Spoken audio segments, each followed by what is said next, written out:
Hello everybody, जैसा कि मैंने आपको वादा किया था 12th क्लास की हाई क्वालिटी अकाउंटेंसी अब आपके यूट्यूब पे बिल्कुल फ्री ऑफ कॉस्ट मेरे यूट्यूब चैनल पे accounts magic with Raj sir. मेरा नाम है Raj Singh, teaching accountancy for last 25 years और मेरा ट्रैक रिकॉर्ड है लगातार 11 साल अकाउंट्स में 100 में से 100 दिलाने का 2013 से 2024। चलिए सीधा अकाउंट स्टार्ट करते हैं, बिल्कुल शुरू से क्लास 12 बिल्कुल अकाउंट्स बिल्कुल शुरू से करते हैं। अपने सभी दोस्तों को बता दीजिएगा कि अकाउंट्स बिल्कुल शुरू से कराई जा रही है इस चैनल पे ताकि वो लोग भी इसका लुत्फ उठा सके। चलिए स्टार्ट करते हैं। क्लास 12 की अकाउंटेंसी आपको पता है 100 नंबर की, इसके दो पार्ट्स हैं, part A part B. Part A 60 marks की है, पार्ट बी 40 मार्क्स की है।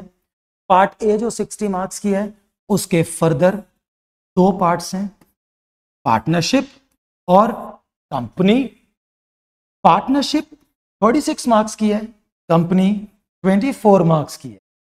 पार्टनरशिप 36 मार्क्स की है ये पक्का है, लेकिन पार्टनरशिप में इंडिविजुअली कौन सा चैप्टर कितने मार्क्स का है सीबीएसई ने बताया भी नहीं है और इसकी कोई गारंटी भी नहीं है। आप एक मोटा मोटी आइडिया लगा सकते हैं, बट एग्जैक्टली सीबीएसई ने बिल्कुल नहीं बताया कि कौन सा चैप्टर इंडिविजुअली पार्टनरशिप में कितने मार्क्स का आएगा, और ना ही कंपनी में ऐसा बताया गया। हाँ, ये दोनों 60 नंबर की है ये पक्का है। 40 नंबर की जो पार्ट भी है दोस्तों, उसके भी दो पार्ट्स हैं, 20 नंबर का प्रोजेक्ट वर्क और 20 नंबर का रिटर्न पेपर। तो ये जो 20 नंबर का रिटर्न पेपर है और 60 टोटल आपका जो रिटर्न पेपर है वो 80 मार्क्स का आएगा, और 20 नंबर के प्रोजेक्ट के साथ ये हमारा पूरा 100 नंबर का अकाउंट्स का पेपर है।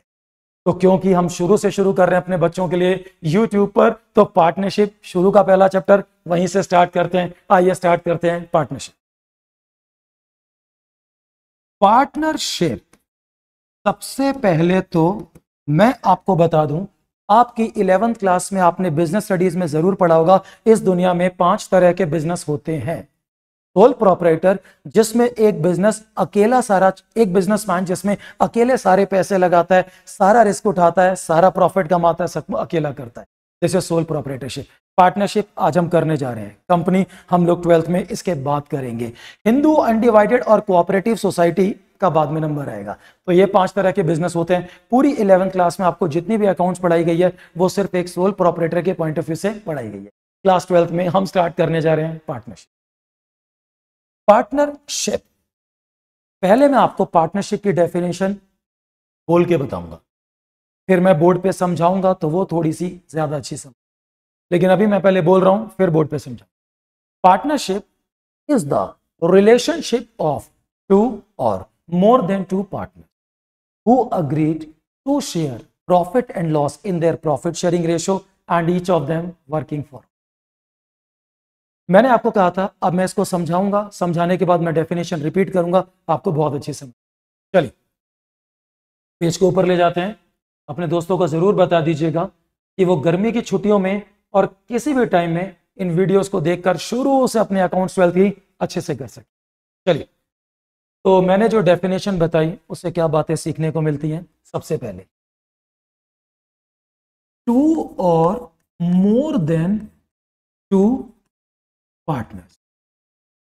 भाई एक अकेला मैं अपने शरीर का पार्टनर तो नहीं बन सकता, कम से कम एक मैं और एक तू, मिनिमम 2 पार्टनर्स होंगे, मैं अकेला अपना नहीं। कम से कम 2 पार्टनर्स और ज्यादा से ज्यादा पार्टनरशिप में 50।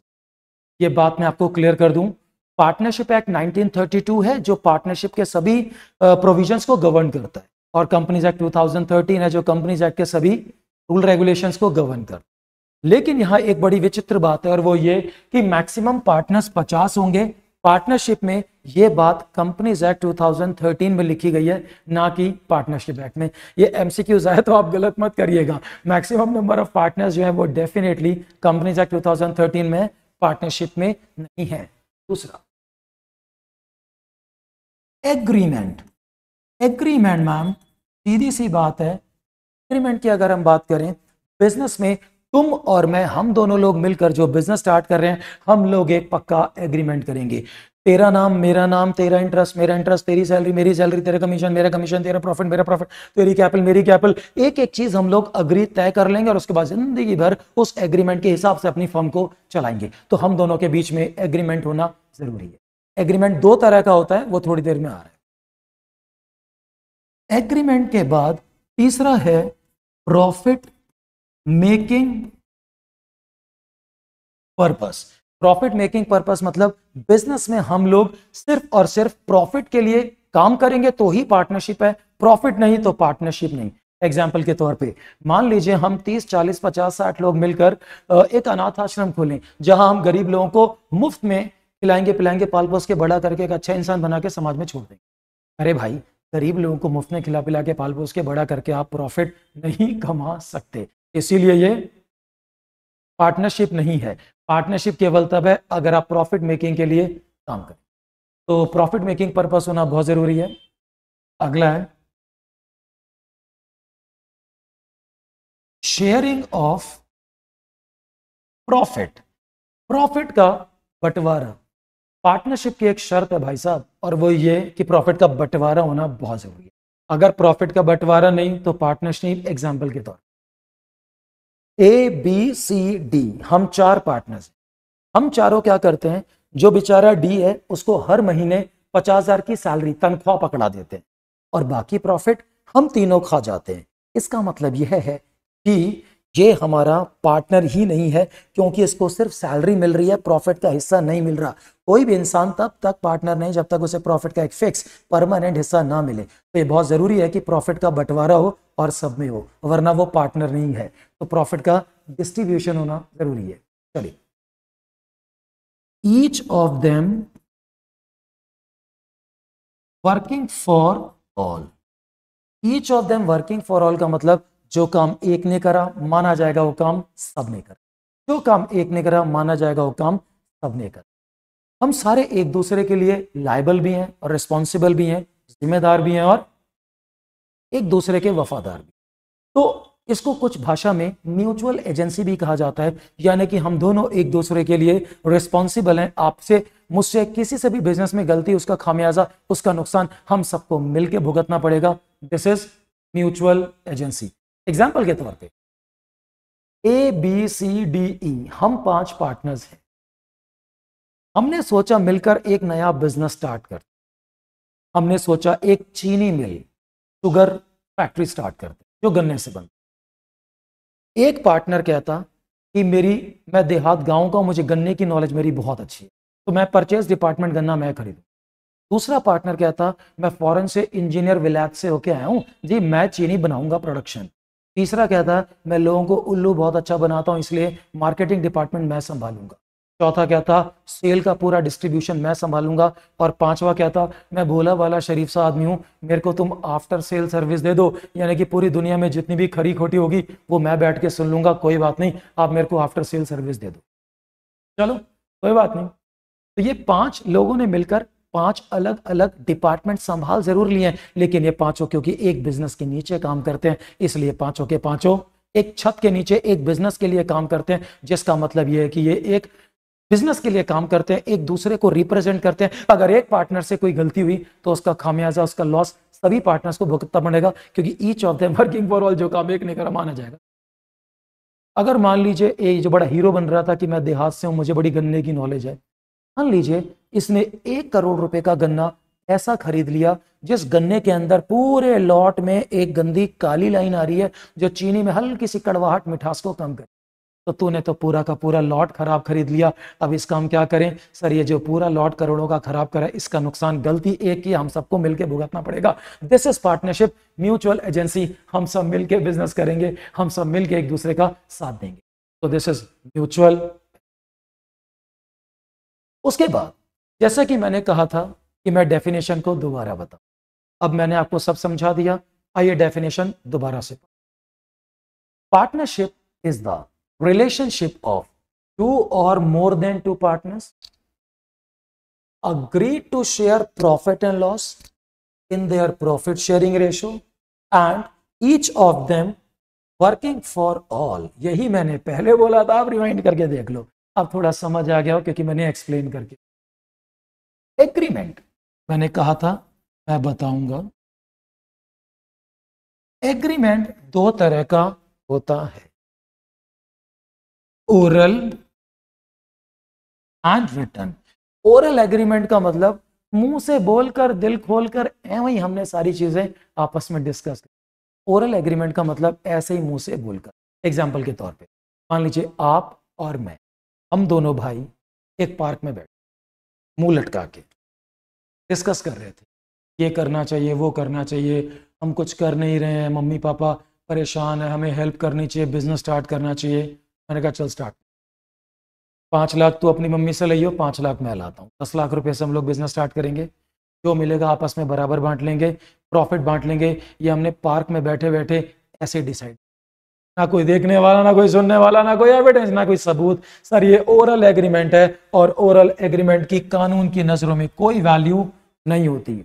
एग्रीमेंट रिटन होना चाहिए, लिखित होना चाहिए, रजिस्टर्ड होना चाहिए, सो दैट इसका पक्का सबूत हो और कोई पीछे मुकर ना पाए। मैं आपको बता दूं, हम लोग रजिस्ट्रार के पास जाते हैं, अपना फॉर्म फिल करते हैं, वो सारे पर्टिकुलर्स भरवाते हैं, अगर उन्हें पर्टिकुलर्स पसंद आते हैं वो हमारी फर्म को रजिस्टर कर देते हैं, और फर्म रजिस्टर होने के बाद जो जो हमने रिटर्न में तय करा है, तेरी कैपिटल मेरी कैपिटल, तेरा इंटरेस्ट मेरा इंटरेस्ट, तेरी सैलरी मेरी सैलरी, तेरा कमीशन मेरा कमीशन, तेरा प्रॉफिट मेरा प्रॉफिट, तेरा इंटरेस्ट मेरा इंटरेस्ट, तेरा एक एक चीज हम लोग तय कर लेंगे रिटर्न में और जिंदगी भर उसको फॉलो करेंगे। This is called written agreement. और मैम भैया टेक्निकल भाषा में written agreement is called partnership deed. Written agreement is called partnership deed. अब पार्टनरशिप डीड तो हमने कर ली, रिटर्न एग्रीमेंट हमने कर लिया, अब पार्टनरशिप डीड में हम लोग ये देखना चाहते हैं कि आखिरकार क्या क्या हमने लिख दिया, वो तो जिंदगी भर उसी के हिसाब से फॉलो होगा। लेकिन अगर हमने पार्टनरशिप डीड नहीं, हम नाड़ी हैं, बेवकूफ हैं, स्टूपिड हैं, हमने कोई डीड ही नहीं बनाई या फिर ओरल एग्रीमेंट बना लिया जिसकी कानून की नजरों में कोई, तो फिर झगड़ा होगा, लड़ाई होगी, हक्का मुक्की होगी। मैंने तो ऐसा कुछ नहीं कहा था, तूने पहले क्यों नहीं बताया, तू ये क्यों, तू धोखेबाज है, ये वो। इसीलिए पार्टनरशिप एक्ट 1932 में कुछ रूल्स हैं, वो रूल्स सरकार ने फिक्स कर रखे हैं और वो रूल्स जो हैं आप ध्यान से देखिए। यानी कि अगर पार्टनर्स आपस में एग्रीमेंट नहीं करते हैं, इनका कोई एग्रीमेंट आपस में नहीं है, so rules applicable in absence of partnership deed. अगर पार्टनरशिप डीड ना हो तो कौन कौन से रूल फॉलो होंगे? आइए रोज शाम को 6 बजे के आसपास आपके लिए डेली 12th क्लास के अकाउंट्स की वीडियो लाइन से सीक्वेंस में आएगी। जैसे आप हमेशा लाइन से सीक्वेंस में देखना, अपना कोर्स कंप्लीट करना और अपने फ्रेंड्स को जरूर बताना ताकि उनको भी ये कोर्स अच्छे से समझ। पूरी 12th क्लास धीरे धीरे आराम से अच्छे से करेंगे, थोड़ा टाइम लगेगा बट अच्छा करेंगे। चलिए, पार्टनरशिप डीड ना हो फिर तो लड़ाई झगड़ा होगा। पार्टनरशिप एक्ट 1932 में कुछ रूल्स हैं, वो रूल्स हमें फॉलो करने पड़े। Rule number 1, interest on capital. अगर हमारी आपस में कोई डीड नहीं है तो इंटरेस्ट ऑन कैपिटल कैसा दिया जाएगा? 0, 0, 0, नील, खत्म। Salary to partners, salary to partners को सैलरी भी कितनी दी जाएगी? इधर देखो, आप और मैं पार्टनर्स, ठीक है, हमने कोई एग्रीमेंट करा नहीं, बाद में पता चला तो 4 बजे घर चला जाता है, मैं 8 बजे रात को ज़्यादा मेहनत कर रहा हूँ। जब साल खत्म होता है, प्रॉफिट बंटवारे की बारी आती है, तो मैं कहता हूँ भाई ये तो गलत बात है, ज़्यादा प्रॉफिट तो चलो देखा जाएगा लेकिन सैलरी मुझे एक्स्ट्रा काम के लिए एक्स्ट्रा चाहिए। तो मेरे भाई अगर तो डीड में लिखा तो ठीक है, अगर डीड में नहीं लिखा तो पार्टनर्स को सैलरी नहीं मिलेगी। इंटरेस्ट ऑन ड्रॉइंग्स नहीं मिलेगा, प्रॉफिट का बंटवारा इक्वल, कैसा मेरे प्रीक्वल? इक्वल, बराबर बांटा जाए। एक कहानी सुनाता हूं। एक बार मैं 12th क्लास के सीबीएसई की बोर्ड की चेकिंग कर रहा था, लगभग 22-23 साल पुरानी। अरे मैंने बताया भाई मुझे पढ़ाते हुए पूरे 25 साल हो गए, 25 ईयर्स एक्सपीरियंस, 11 साल 100, ये सब बता दिया, दोस्तों ही बता देना। मैं कहानी सुनाता हूँ। तो 22-23 साल पुरानी बात है, मैं सीबीएसई क्लास 12 का पेपर चेक कर रहा था। क्वेश्चन आया था सीबीएसई में कि आखिर जब पार्टनरशिप डीड ना हो तो प्रॉफिट का बंटवारा कैसे हो? मैंने आंसर लिख रखा था 1:1। सीबीएसई ने कहा इसके मार्क्स काट, 1:1 इक्वल को रिप्रेजेंट करता है, लेकिन आपको कैसे पता कि बिजनेस में 2 ही पार्टनर्स हैं? 1 3 हुए तो 1 4 हुए तो 1 कर लेगा भाई, तो इक्वल लिखना है, ये अपने आप अज्यूम मत करो कुछ, ठीक है। ये छोटी छोटी बातें मैं आपको वीडियोस में बताता रहूंगा जो आपको एग्जाम में ध्यान रखना। तो प्रॉफिट डिस्ट्रीब्यूशन कैसा होगा मेरे प्रीक्वल, इक्वल। उसके बाद इंटरेस्ट ऑन, देखिए कैपिटल अलग होती है, वो तो बिजनेस में सभी लगाते हैं। कोई अगर पार्टनर जो है वो कैपिटल के ऊपर बिजनेस में और लोन अलग से देता है, तो उस लोन के लिए अगर तो एग्रीमेंट है तो ठीक है, और नहीं है तो at the rate of 6% per annum का ब्याज दिया जाएगा by default. This is rules applicable in absence of partnership. अब मैं आपको अगली वीडियो में कराऊंगा पार्टनरशिप के प्रैक्टिकल्स। जी हाँ, 11th क्लास में हम लोग करते थे ट्रेडिंग P&L बैलेंस शीट, क्योंकि वो एक सोल प्रोपराइटर का। क्लास 12th में हम लोग ट्रेडिंग P&L बैलेंस शीट नहीं करेंगे, हम लोग ट्रेडिंग P&L के नीचे P&L एप्रोप्रिएशन बनाएंगे और फिर बैलेंस शीट। हमें क्लास 12th में सिर्फ P&L एप्रोप्रिएशन बनाना है, तो वो P&L एप्रोप्रिएशन अगली वीडियो में कल मिलते हैं। उसको जरूर ध्यान से, सारी वीडियोस में सीक्वेंस से बनाऊंगा, आपका कोर्स अच्छे से होगा, ये मेरा प्रॉमिस है। दोस्तों को बता दीजिएगा, चैनल को लाइक सब्सक्राइब शेयर जरूर कीजिएगा।